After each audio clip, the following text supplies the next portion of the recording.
Senator Bernie Sanders will win the Nevada caucuses, Fox News is projecting, furthering the Democratic Socialists' lead over his Democratic rivals and raising the question as to whether he can be stopped on his path to the Democratic nomination.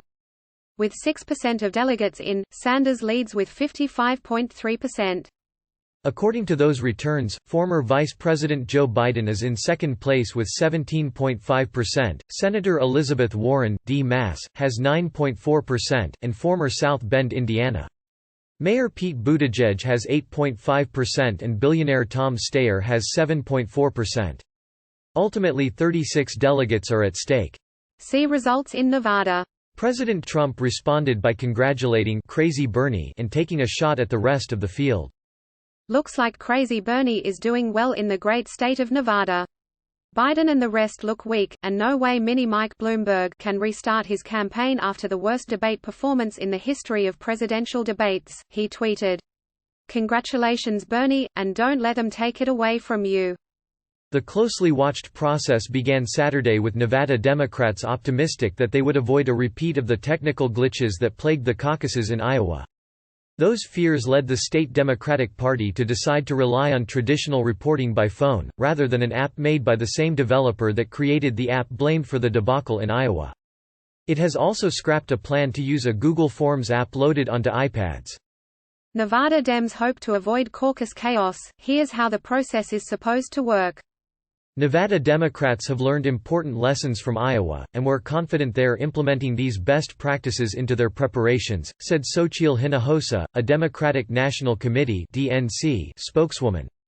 We've deployed staff to help them across the board, from technical assistance to volunteer recruitment. For the first time, Nevada held early voting, from last Saturday through Tuesday. Roughly 75,000 people cast ballots, which was nearly as many people who took part in the state's entire 2016 Democratic caucuses.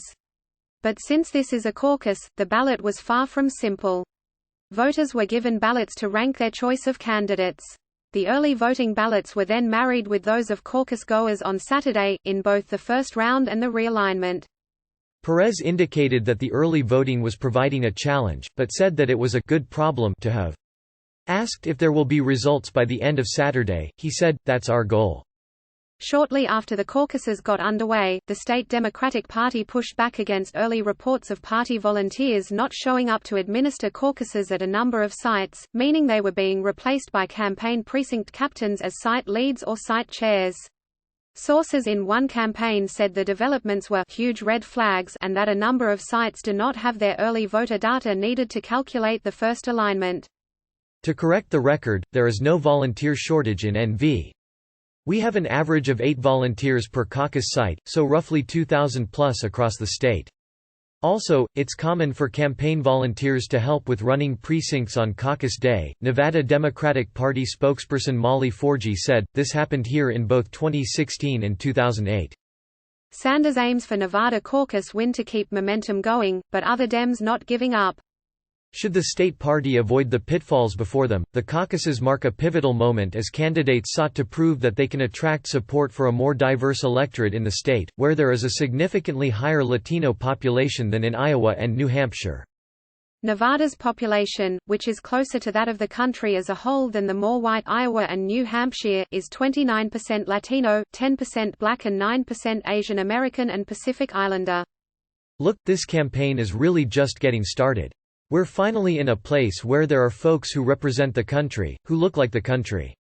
There are good folks in Iowa and New Hampshire, but this looks like America," former Vice President Joe Biden, who struggled in both previous states, said Friday. Sanders had long been predicted to win the state comfortably.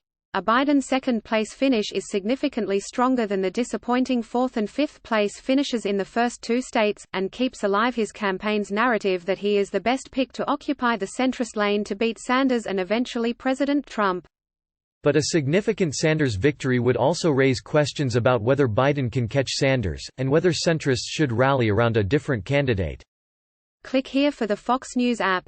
Biden has seen competition for that moderate mantle from others including Buttigieg, Senator Amy Klobuchar, D-Min, and also billionaire Mike Bloomberg, who is not on the ballot in the caucuses, but is creeping up the polls nationally.